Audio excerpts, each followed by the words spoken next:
Vous écoutez l'émission Il est écrit en balado-diffusion. Il est écrit, c'est un autre regard sur le monde et nous-mêmes à la lumière des pages de la Bible. Bonne écoute.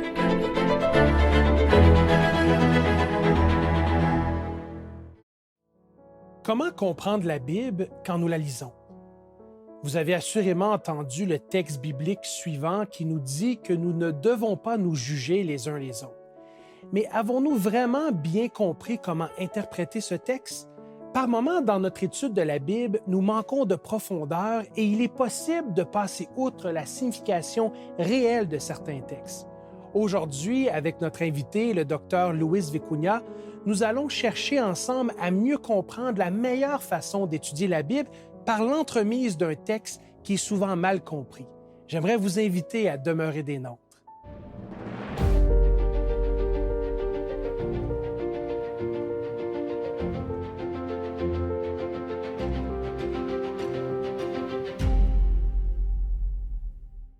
La Bible est considérée par les chrétiens comme étant le texte fondateur à l'intérieur duquel nous trouvons les enseignements révélés par Jésus qui constituent la doctrine et même les dogmes auxquels on se réfère aujourd'hui.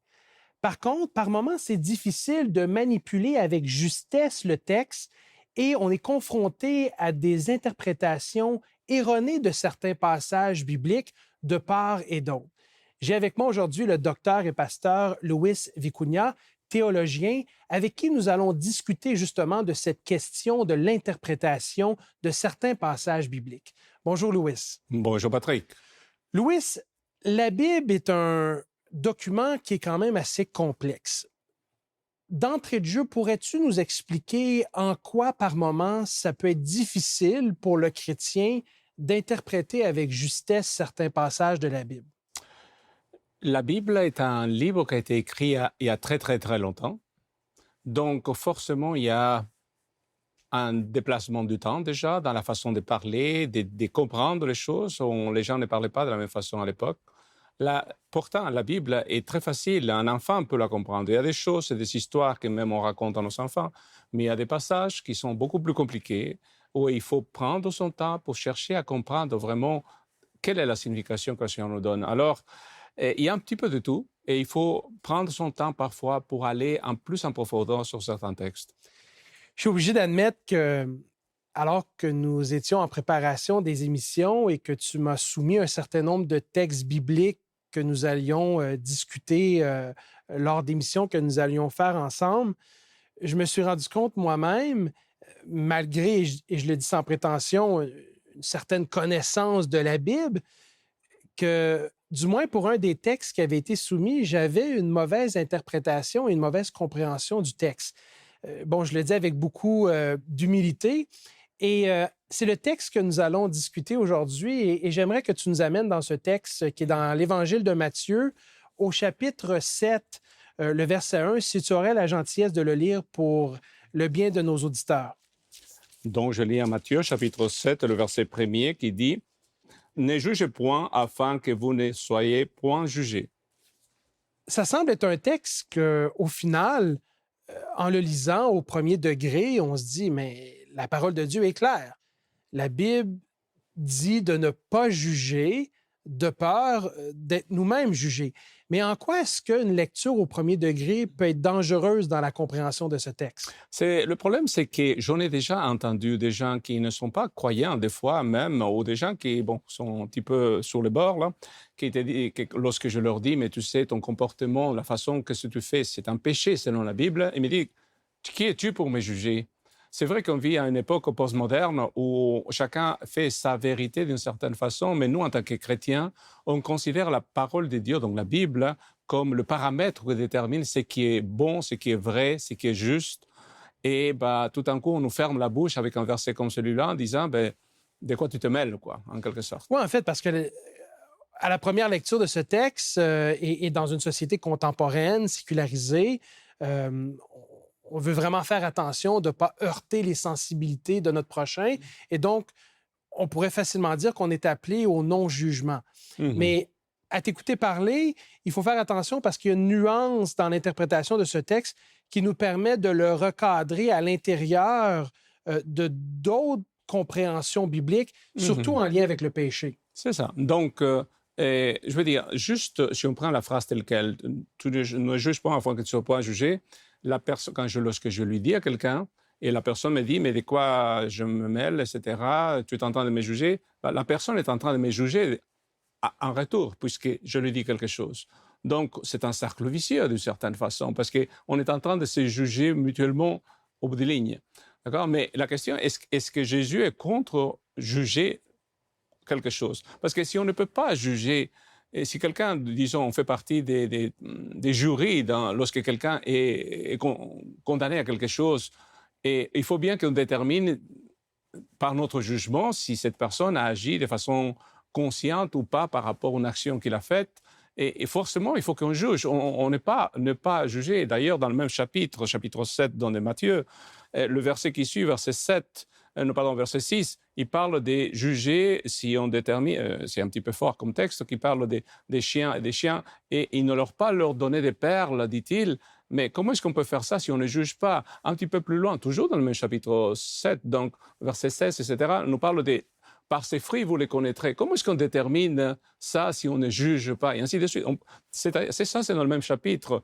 Et d'ailleurs, à bien d'autres occasions, Jésus nous dit de juger. Donc, à ce moment-là, ce texte est en contradiction avec les paroles de Jésus ailleurs. C'est ça le problème. C'est intéressant de noter qu'un des dangers auxquels on est confronté à l'étude de la Bible, c'est justement de s'arrêter sur un texte, de le sortir de son contexte, de le dénaturer, de l'isoler et de l'interpréter par lui-même sans avoir recours à des comparatifs. Donc, qu'est-ce qui se dit ailleurs dans la Bible par d'autres auteurs sur ce sujet?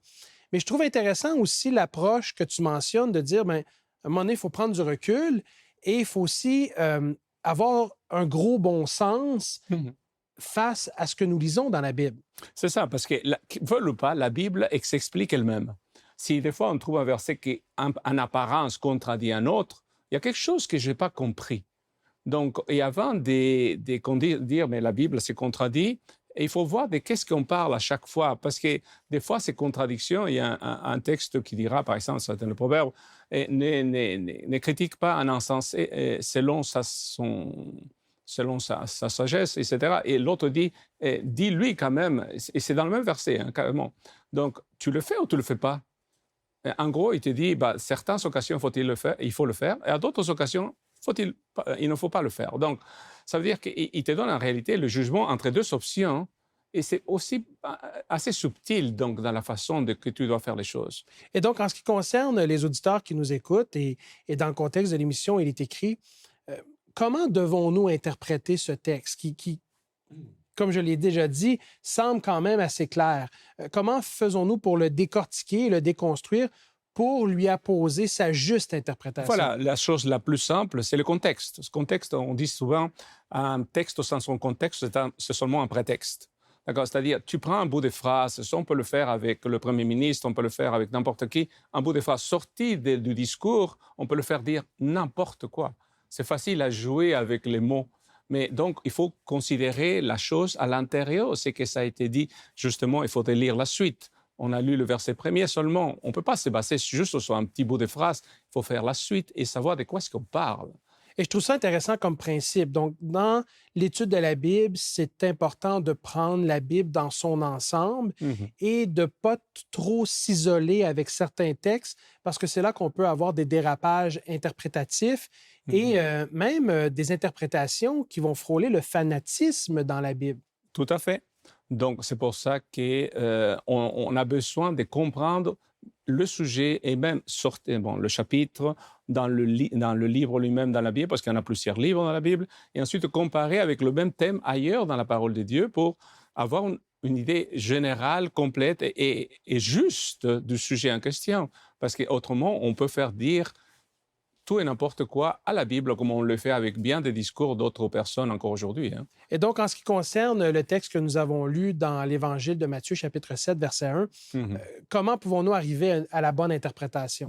Juste lire la suite, que tu peux le faire. Donc, en chapitre 7, on peut lire Matthieu, chapitre 7, les versets 2 à 5. Tout à fait. Donc, si tu veux bien lire pour le bien de nos auditeurs. D'accord? Donc, je lis versets 2 à 5. Il dit « Car on vous jugera du jugement dont vous jugez et on vous mesurera avec la mesure dont vous mesurez. Pourquoi vois-tu la paille qui est dans l'œil de ton frère et n'aperçois-tu pas la poutre qui est dans ton œil? Ou comment peux-tu dire à ton frère « Laisse-moi ôter une paille de ton œil, toi qui as une poutre dans le tien? Hypocrite, ôte premièrement la poutre de ton œil, et alors tu verras comment ôter la paille de l'œil de ton frère. » Et déjà là, c'est intéressant parce qu'on voit que le principe que tu as partagé avec nous s'applique. Dès qu'on commence à élargir la lecture du texte et qu'on se permet d'aller dans la lecture précédant le verset qu'on a lu et ensuite la continuité après le verset qu'on a lu, on voit déjà que le texte veut s'expliquer un peu par lui-même. C'est ça, tout à fait. Jésus n'a pas dit des phrases isolées sans aucun sens. Il les a données à l'intérieur d'un discours et on a besoin de lire qu'est-ce qui est dit avant, quel est le contexte, c'est ça qu'on appelle contexte, pour le placer à la bonne place, pour lui donner le sens que Jésus lui-même a voulu avoir, simplement. Et de ton point de vue en tant que théologien, quelle interprétation dans le contexte donnes-tu à Matthieu chapitre 7, le verset 1, cette idée de ne pas juger? Mais voilà, justement, et on veut le voir dans le texte lui-même, car si vous remarquez, donc ne jugez pas que vous soyez pas, mais on vous jugera du jugement dont vous jugez, on vous mesurera avec la mesure. Attendez, il répète la chose de 4 façons différentes. C'est toujours la même idée, le fait de juger. D'accord? Donc, premièrement, cette répétition, ça veut dire que c'est quelque chose qui est fait de façon régulière. Pourquoi? Parce qu'on oublie souvent et on continue à le faire. Donc, mais il s'agit de voir dans ton frère, donc il s'agit de quelqu'un qui est dans la foi. Et tu regardes quelque chose, parce que ici, Louis II a traduit par paille, mais en réalité, c'est la sciure, c'est le petit, minuscule morceau de sciure qui est dans la poussière. Donc c'est beaucoup plus petit. C'est plus petit que la paille. Presque insignifiant, d'une certaine façon. D'accord, c'est ça. Et c'est ça qui est intéressant. Ici, tu as la sciure de bois, et de l'autre côté, un tronc, quoi. Je veux dire, une poutre.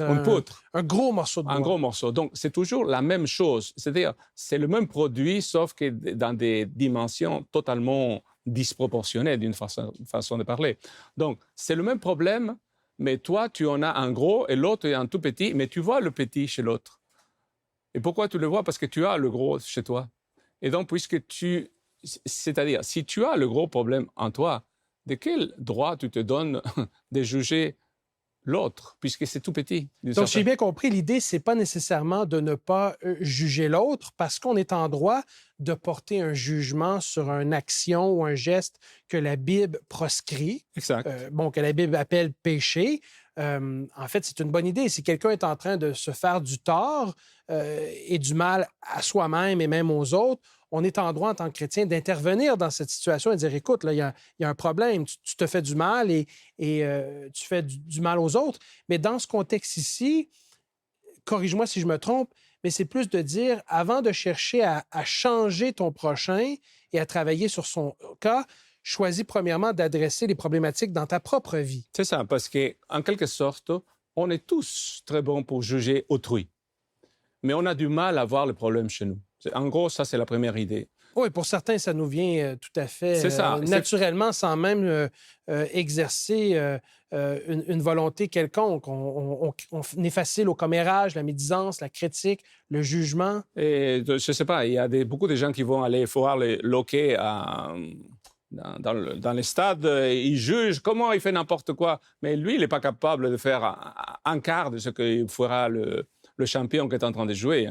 Mais on le critique. On le critique parce qu'on considère qu'il n'a pas fait la bonne chose. Mais est-ce qu'on est capable de faire la moindre chose sur la glace comme les autres? Non, pas du tout. Mais par contre, on est facile à dire des critiques, à dire des choses sur des choses qu'on est tout à fait... C'est-à-dire, on n'a pas goûté, on n'a pas vécu, on n'a pas été dans la circonstance. On ne connaît pas. C'est-à-dire, on ne connaît pas l'autre, mais on s'octroie le droit de dire, lui, il ne fait pas bien, il ne fait pas comme ça, etc. Mais on n'en sait rien. Mais d'après toi, quand on considère que Jésus utilise une approche répétitive, ce qui me semble être très intéressant, parce que, à ma connaissance, quand les propos de Jésus sont répétitifs, c'est parce qu'il y a une insistance. Une insistance, c'est quelque chose d'important à extraire de son enseignement. selon toi, qu'est-ce qui est important dans cet enseignement que Jésus cherche à nous donner? Ce qui est le plus important, c'est que simplement, on est très facile à voir le défaut chez l'autre.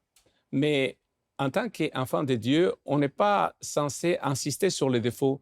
Il y a des qualités aussi chez l'autre. Et non seulement ça, en tant qu'enfant de Dieu, lorsque, je ne sais pas, on découvre un péché ou une erreur de quelqu'un d'autre, et que le problème est peut-être déjà réglé, peut-être que c'est une situation qui est assez compliquée, pourquoi je montrerai au monde entier le problème d'autrui et je l'humilierai devant les autres juste pour me faire plaisir? Parce que, et c'est ça le grand problème, c'est juger les autres en ayant de la joie à leur faire du mal, à leur blesser, à les humilier. Et cette attitude, justement, c'est pas celle de Jésus. Jésus, lorsque la femme adultère a été amenée, il n'est pas là à apprendre, attendez, je prends ma pierre aussi. Non, Jésus n'est pas là pour condamner, il est pour sauver et pour chercher la brebis perdue.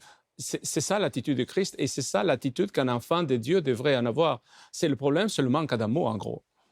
Donc, la question, et si j'ai bien compris l'interprétation du texte, c'est de dire, en fait, Jésus n'a aucun problème à ce qu'on dénonce le mal et on adresse le péché sous une forme de jugement.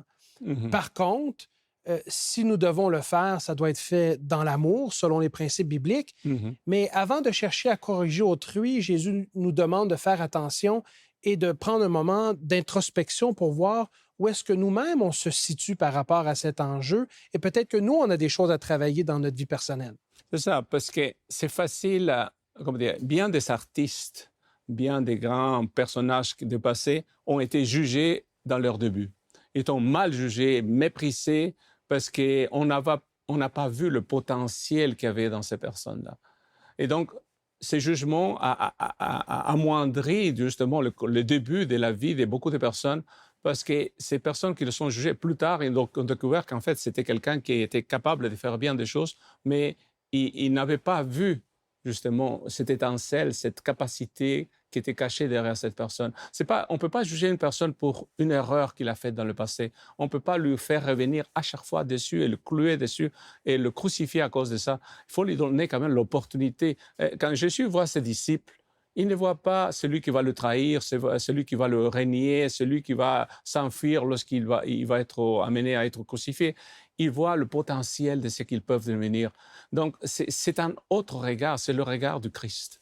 Oui, et ce que je retiens de notre échange aujourd'hui, en terminant, c'est également la question de dire, si moi j'ai une connexion consciente avec Jésus et je me dois de reprendre mon prochain pour son bien, je dois vraiment évaluer la motivation et le mobile qui m'habite.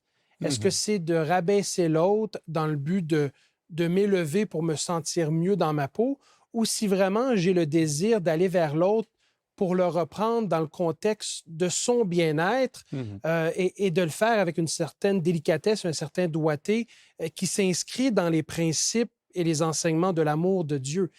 Louis, en terminant, qu'est-ce que tu penses que nos auditeurs auraient besoin d'entendre et peut-être de mieux comprendre par rapport à l'étude de ce texte? On peut dire que Jésus, il appelle le péché par son nom. Mais en le faisant, il le fait avec amour, avec patience, avec compassion, en cherchant à amener l'autre à changer, à revenir sur le bon chemin. Et il va le faire avec beaucoup de tact, beaucoup de patience et beaucoup d'amour. Et c'est ça qui, assez souvent, en tant que chrétien, ça manque dans nos églises.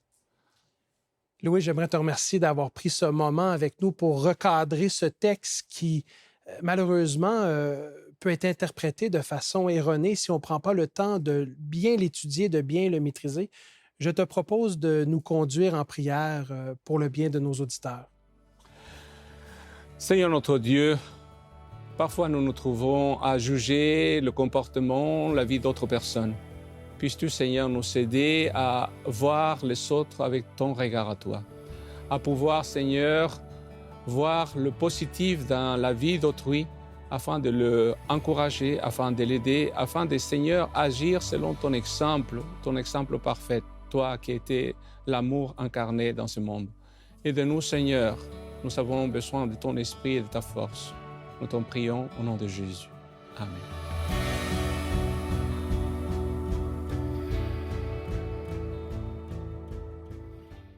Bonjour Lydia. Bonjour Alberto. Donc aujourd'hui, justement, on parlait d'interprétation, de compréhension de la Bible. Mhm. Et je suis convaincu que lorsqu'on lit la Bible, on a beaucoup de questions. Ah oui. La question, c'est est-ce Oui. qu'il y a des réponses? Oui. Hein?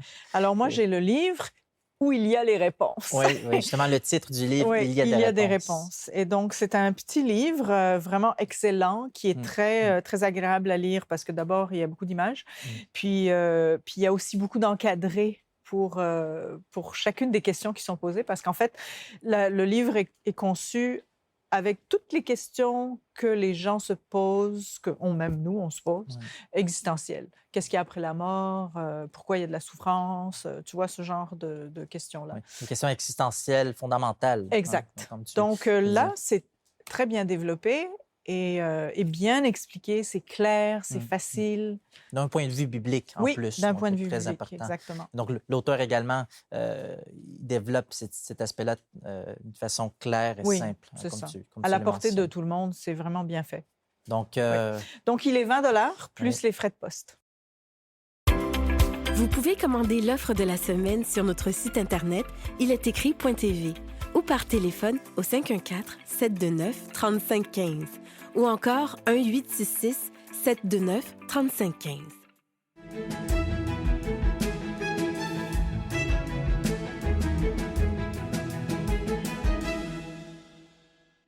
la question d'aujourd'hui, c'est Fabien qui nous la pose.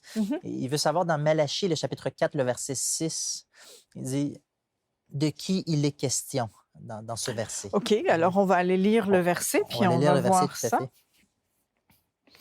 Alors, le verset, moi j'ai ça dans Malachie 4, verset 6. Oui, certaines versions auront juste Malachie 3. Donc ça va être vers la fin du chapitre. Oui. Donc, voilà, donc il est écrit ceci. Il ramènera le cœur des pères à leurs enfants et le cœur des enfants à leurs pères. Oui. Qui est ce-t-il? Alors, pour le « il faut remonter un verset plus haut. Oui, oui. Et dans le verset plus haut, on dit « Voici, je vous enverrai Élie, le prophète. » Le prophète, OK. Alors, on comprend Élie, on connaît Élie dans l'Ancien Testament. Justement, Malachie étant dans l'Ancien Testament. L'Ancien Testament, dans 1 Roi 17, 18, on retrouve ce personnage qui va par la suite monter au ciel. Oui. Là, présentement, il est au ciel, selon le récit biblique.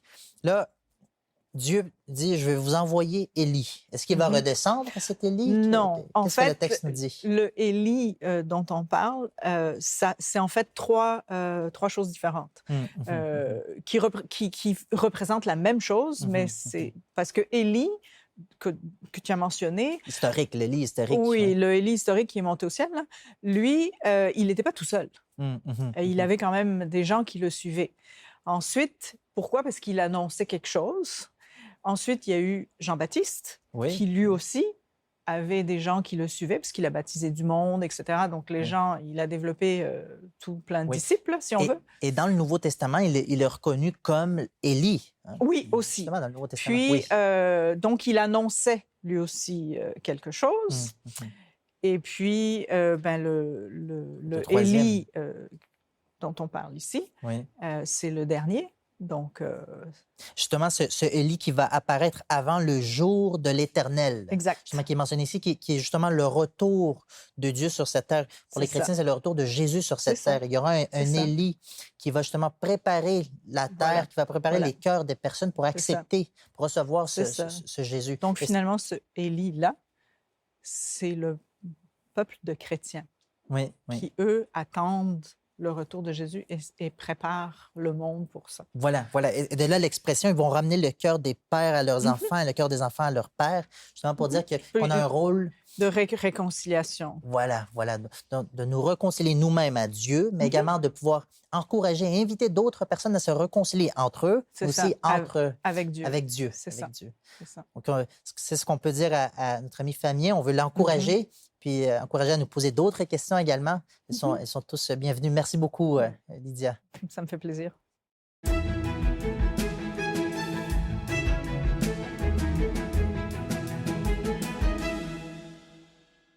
Les Écritures nous révèlent que Dieu souhaite que nous prenions soin de notre corps et, pour ainsi dire, notre santé. Pour cette raison, je vous invite à demeurer des nôtres pour cette capsule santé avec Caroline.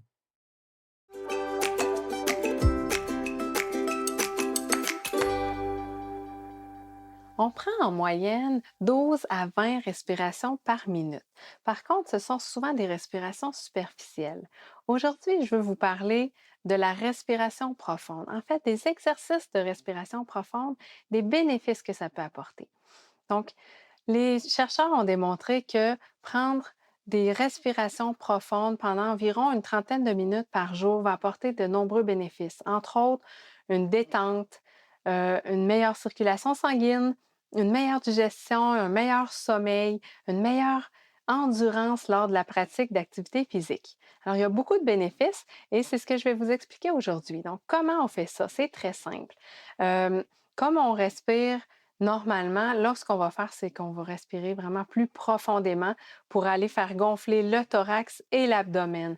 Dans le fond, on veut aller vraiment oxygéner tous les poumons et à mesure que les poumons vont se gonfler, ça va faire descendre le muscle qui est au milieu de l'abdomen, le diaphragme, mais ça va faire gonfler l'abdomen.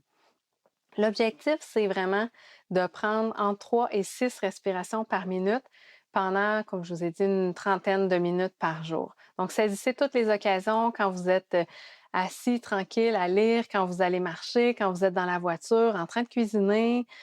C'est vraiment toutes des bonnes occasions de le faire. Donc, on prend une grande inspiration par le nez. On inspire par le nez lentement, longtemps. Et par la suite, on expire par la bouche lentement, les lèvres pincées. Et ainsi de suite. On y va. On inspire et on expire plusieurs fois de suite. Au début, vous allez voir, vos respirations vont être plus courtes. Puis plus vous allez vous exercer, plus vos respirations vont être longues. Au début, vous aurez peut-être besoin d'un chronomètre pour vous chronométrer, voir combien vous en faites. Mais vous allez voir, vous allez rapidement devenir bon. Alors, bonne chance!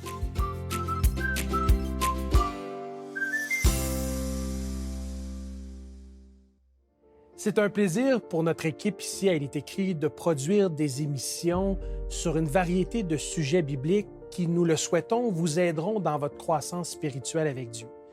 Et pour cette raison, nous aimerions vous encourager à vous procurer l'offre du jour qui vous a été offerte. De plus, nous vous invitons à visiter notre site web au www.ilétécrit.tv où vous allez découvrir de nombreuses ressources qui vont vous aider dans votre marche avec Dieu. Mais souvenez-vous, il est écrit, « L'homme ne vivra pas de pain seulement, mais de toute parole qui sort de la bouche de Dieu. » Cette émission a été préparée par l'équipe d'Espoir Média Québec. Laissez-nous vos commentaires, questions et suggestions sur ilétécrit.tv.